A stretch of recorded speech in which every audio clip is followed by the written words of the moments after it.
Ang Dolomite Beach sa Manila Bay ay isang artipisyal na dalampasigan na nilikha bilang bahagi ng programa ng pamahalaan para sa rehabilitasyon ng Manila Bay.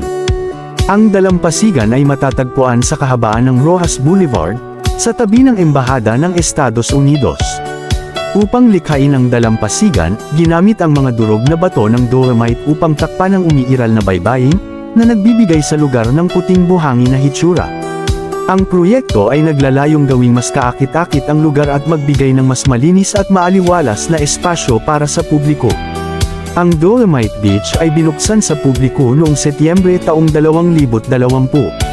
Gayunpaman, ito ay pansamantalang isinara at muling binuksan dahil sa mga lockdown sa Metro Manila. Sa kasalukuyan, ang dalampasigan ay bukas mula 6 AM hanggang 6 PM. Ang paglangoy ay ipinagbabawal pa rin, ngunit inaasahan ng DENR na mapapabuti ang kalidad ng tubig sa bay. Ang Dolomite Beach ay isang tanyag na lugar para sa mga turista at mga lokal na nais maglakad-lakad, mag-enjoy sa tanawin ng Manila Bay, at mag-picture. Ang lugar ay may mga palaruan, mga bench, at mga puno ng palma. Mayroon ding mga tindahan at mga kariton na nagbebenta ng pagkain at inumin. Ang proyekto ng Dolomite Beach ay pinuri ng ilang tao para sa pagpapabuti ng estetika ng Manila Baywalk.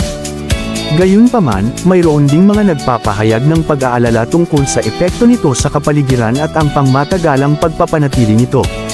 Ang ilang mga eksperto ay nag-aalala na ang Dolomite ay maaaring makaapekto sa kalidad ng tubig sa bay at maaaring magdulot ng mga problema sa marine life. Sa kabila ng mga pag-aalala, ang Dolomite Beach ay nananatiling isang tanyag na destinasyon para sa mga turista at mga lokal. Ito ay isang halimbawa ng mga pagsisikap ng pamahalaan upang mapabuti ang kalidad ng buhay ng mga Pilipino at upang maakit ang mga turista sa bansa.